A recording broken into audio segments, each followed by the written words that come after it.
foi plus la grâce de Jésus-Christ annule toute forme de condamnation dans ta vie.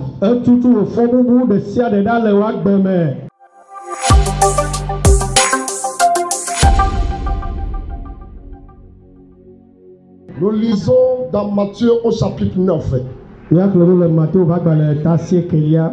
Lisons du verset 18 au verset 22. La Bible parle d'un chef de synagogue qu'on appelle Jairus.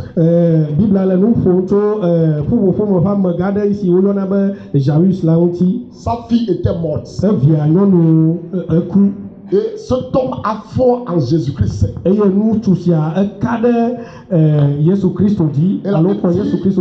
la Bible dit, il vint et il se prosterna devant le Seigneur.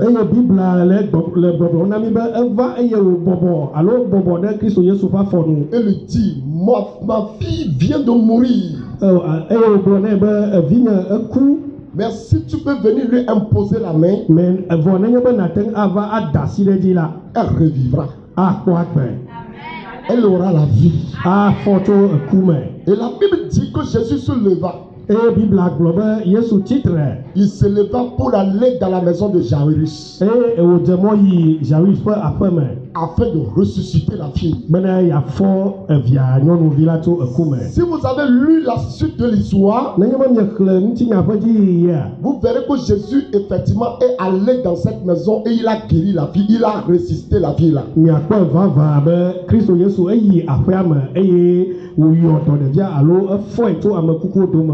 Mais là n'est pas l'objet de notre prédication.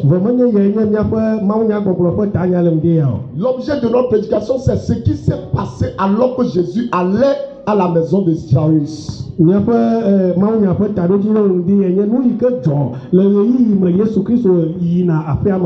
Bible dit que pendant que Jésus allait avec ses disciples, une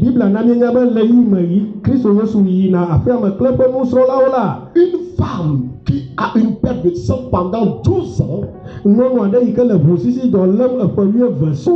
est passée par derrière Jésus et a touché ses vêtements. Et à l'instant même, la fille a été guérie. La femme a été guérie. Et la Bible dit que Jésus a senti qu'une force était sortie de lui. Et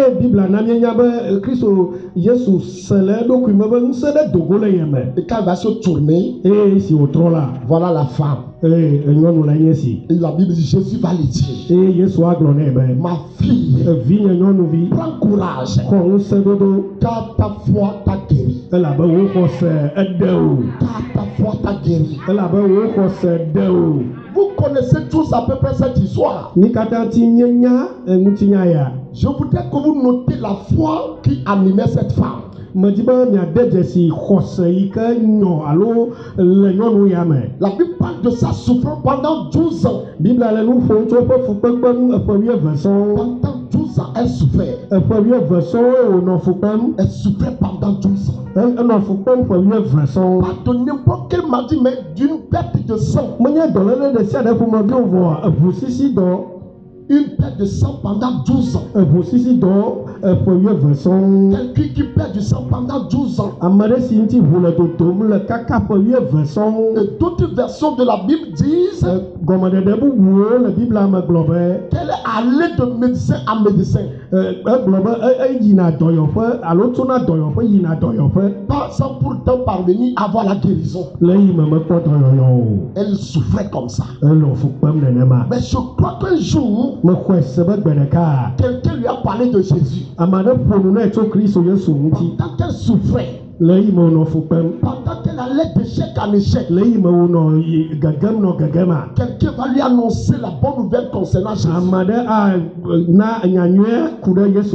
Quelqu'un va lui dire, ce dont tu souffres, Jésus est capable de guérir ça.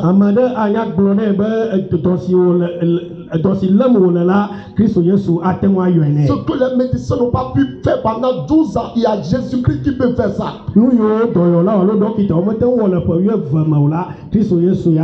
Et quand cette femme a entendu ceci, elle a la foi. Elle a la foi en Jésus. Et la Bible nous dit, elle se dit dans son cœur, si seulement je peux le voir et toucher ses vêtements, je serai guéri. Je serai guéri. Maintenant, malgré que cette femme a la foi, pourquoi elle n'a pas pu venir comme les autres et elle a pu faire face à Jésus pour lui raconter son problème?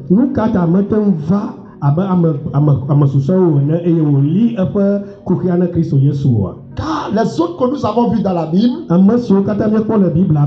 notamment le cas de Jairus, qui présentait à Jésus le cas ou bien la requête concernant la résurrection de sa fille. La Bible dit Jairus était venu se prosterner devant Jésus.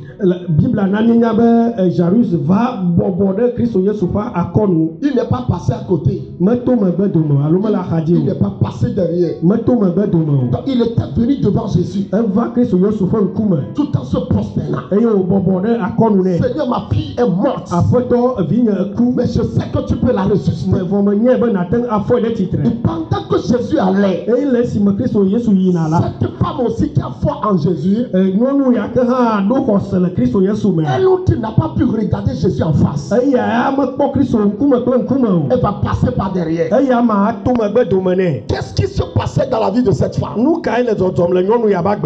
y a une loi qui l'empêchait. Il y a une loi qui l'a condamné à ne pas pouvoir toucher des gens ni à se présenter parmi une foule.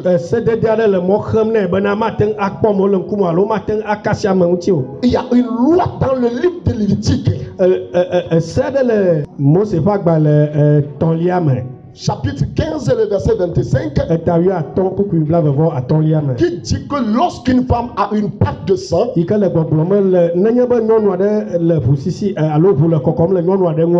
doit être déclarée impure. Elle est impure. Donc, donc cette femme qui perdait du sang pendant 12 ans est impure.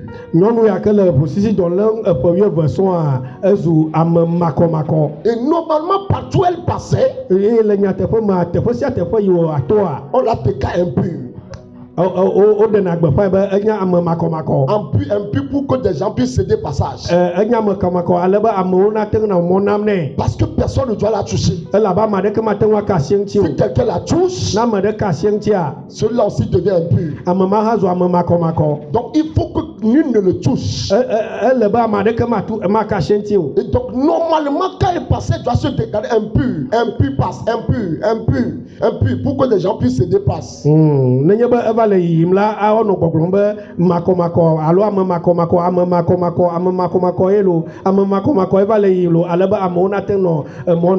Donc c'est cette loi-là qui l'a condamné. Et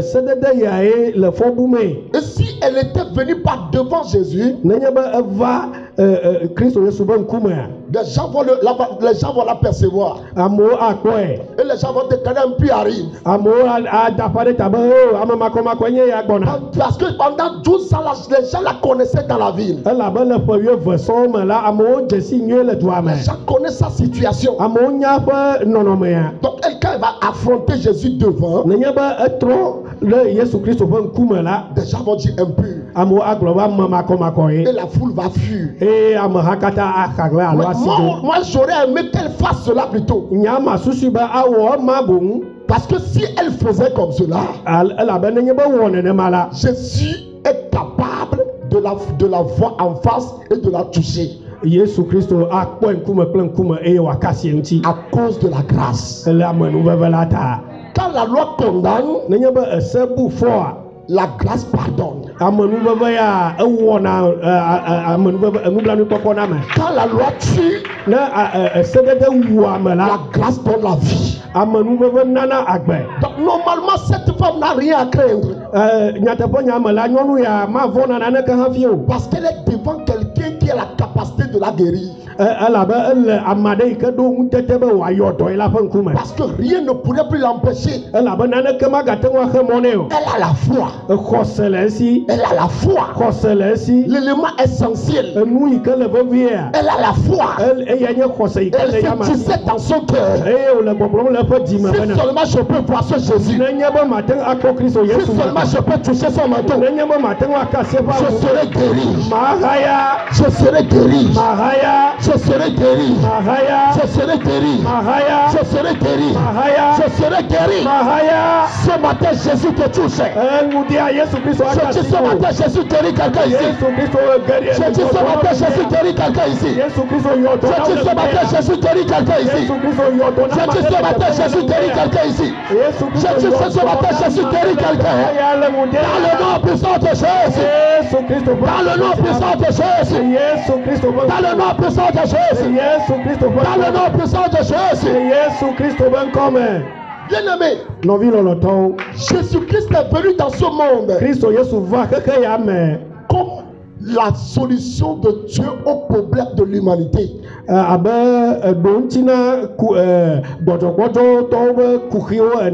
Il y a des docteurs qui guérissent les maladies. Mais Jésus guérit toute maladie. Il guérit toute maladie. Donc quand Jésus est venu sur la terre, il est venu comme la solution à la loi de Moïse qui condamnait Israël.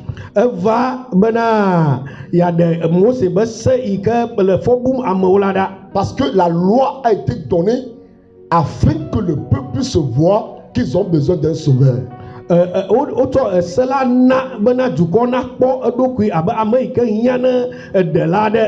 la loi condamnait. Quand il y a la loi, c'est qu'il y a condamnation. Et c'est une de ces lois-là qui condamnait la femme là. Tant que tu as peur de sang, tu n'as pas droit d'être au milieu des gens. Tu ne dois toucher personne. Et durant tout ce temps, on te déclare impur.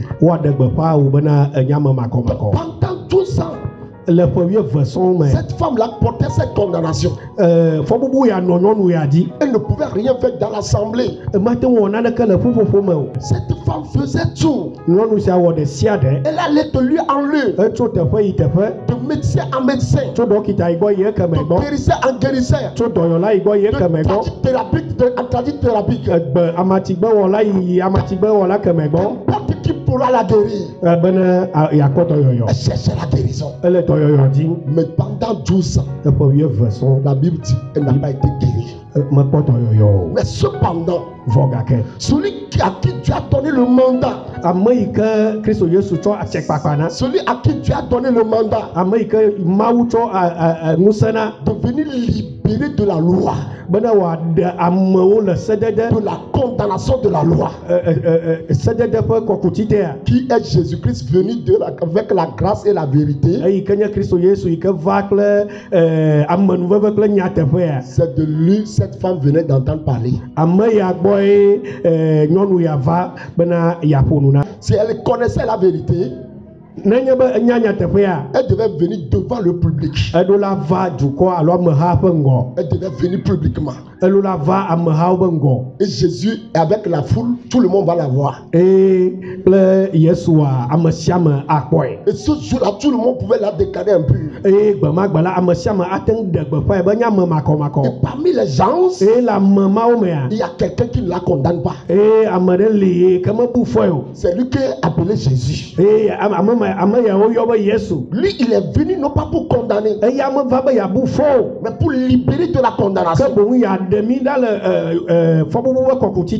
pourquoi, quand bien même la femme la touchait pas derrière,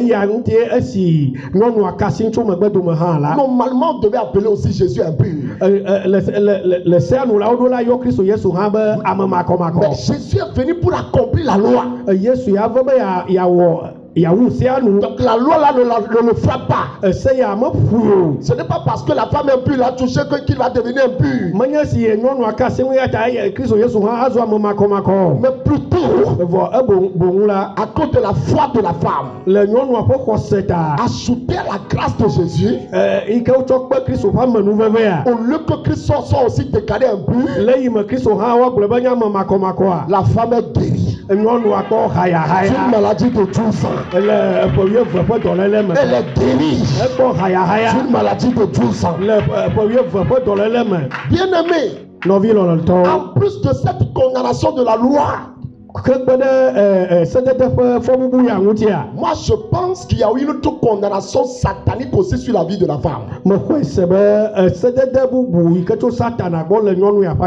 Satan aussi d'une manière condamné la femme à vivre dans la maladie et ne pas pouvoir trouver la guérison et mourir comme ça. Donc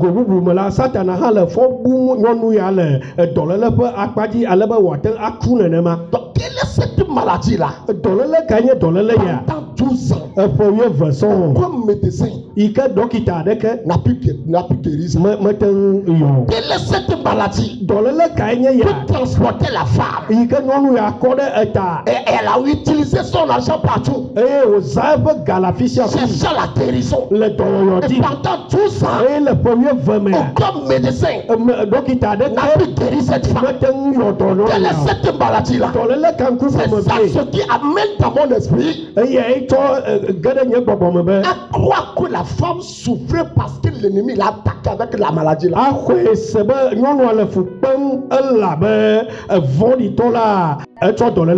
n'est pas une maladie ordinaire. Ce n'est pas n'importe quelle maladie. Aujourd'hui on peut l'appeler cancer. Quelle est cette maladie là? Que tous les médecins ont essayé. Tous les spécialistes ont essayé. Ils n'ont pas pu guérir cette femme. Parce que la loi satanique condamnait la femme à la souffrance à vie. La loi satanique condamnait la femme à une maladie à vie. À une perte de sang à vie. À une souffrance à vie. Et la loi de Moïse aussi l'a condamné. Dans tout ceci, qui pourra sauver cette femme? Qui pourra venir au secours de cette femme? Celle qui a tout essayé. Celle qui a tout dépensé. Et chaque année, cela continue comme ça. Elle était dans sa 12e année. Heureusement, on lui a annoncé Jésus. Que quelqu'un dise Jésus. Jésus. Que quelqu'un dise Jésus. Jésus. Quelqu'un dise Jésus. Jésus. Tu es la solution à mes problèmes. Tu es la solution à mes problèmes. Je crois en toi ce matin. Tu es capable de solutionner tous les problèmes de ma vie. Jésus, tu es capable. Tu es la solution à ma vie. Je crois en toi Jésus. Je crois en toi Jésus. Je crois en toi Jésus. Je crois en toi Jésus. Là où les hommes ont échoué, tu es capable. Jésus, tu es capable. Quand tu transportes la grâce, quand tu transportes la grâce, je sais que ce matin, mes problèmes sont solutionnés en toi. Car tu es ma solution. Car tu es ma solution. Dans le nom de Jésus. Dans le nom de Jésus. Dans le nom de Jésus. Dans le nom de Jésus. Amen. Asseyez-vous.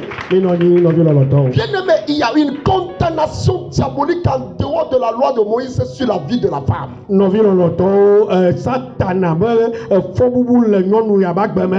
Elle va souffrir à vie. Souffrir à vie. Quel est ce total-là sur lequel allait son sang? L'autel sera détruit. L'autel sera détruit. Quel est ce total de condamnation?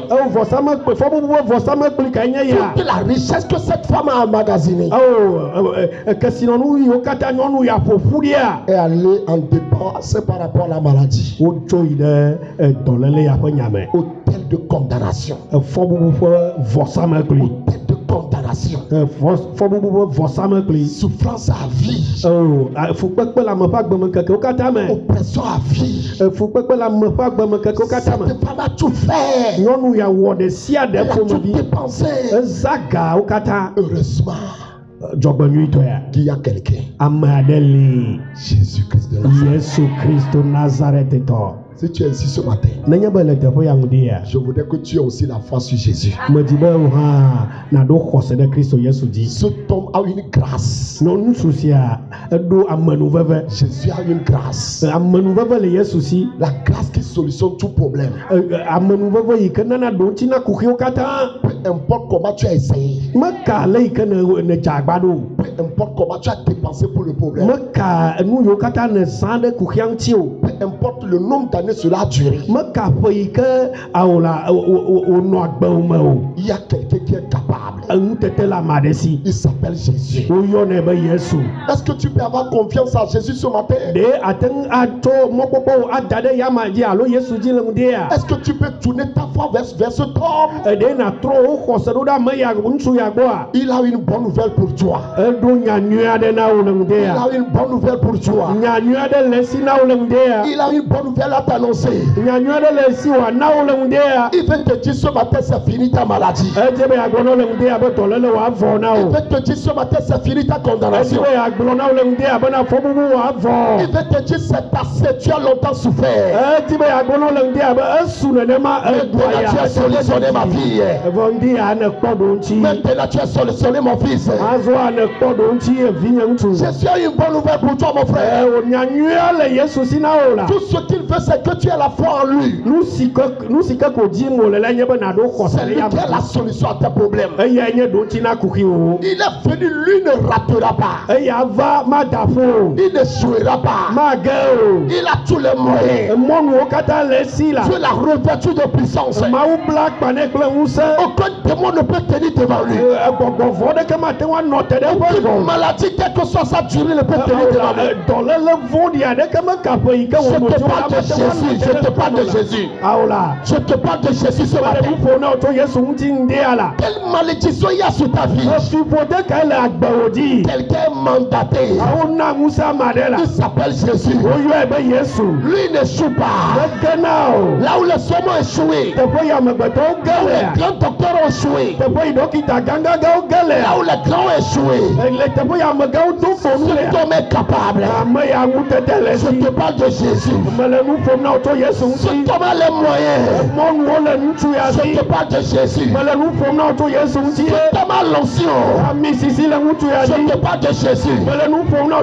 Cet homme a l'autorité. Je te parle de Jésus. Cet homme a la capacité. Je te parle de Jésus. Tu ne peux pas venir auprès de lui et demeurer le même.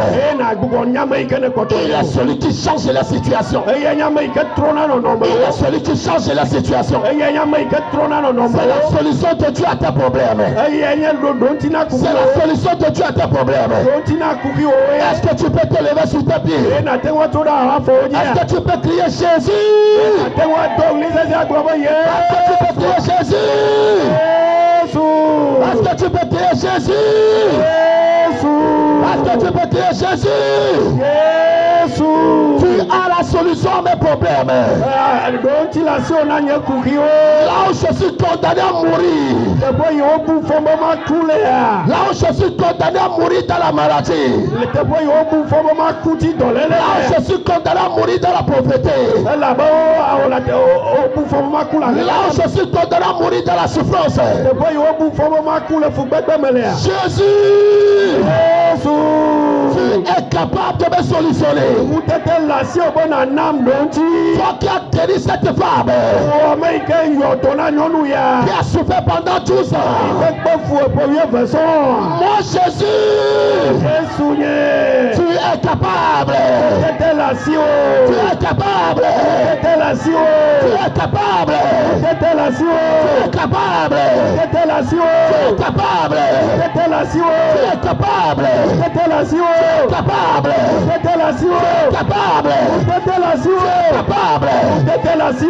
Moi Jésus, tu peux me guérir. Tu peux me bénir. Tu peux essuyer mes larmes. Tu peux me consoler. Tu as les moyens. Tu peux. Jésus, tu peux. Ma foi est tournée vers toi. Ma foi est orientée vers toi. Non pas sur les hommes. Tu peux changer mon statut. Là où on m'appelait impur, tu peux me rendre pur. Là où j'étais malade, tu peux me donner la santé. Là où j'étais maudit, tu peux me donner la bénédiction. Là où les voies sont fermées, tu peux les ouvrir devant moi. Là où la mort me menace, tu peux proclamer la vie. Mon Jésus, mon Jésus, ma solution. Amen.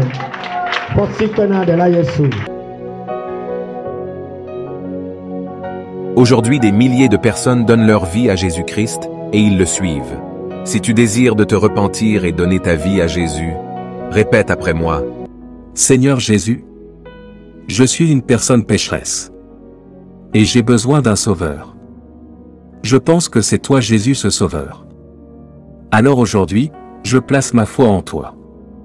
Et en toi seul Seigneur Dieu, pour me pardonner mes péchés.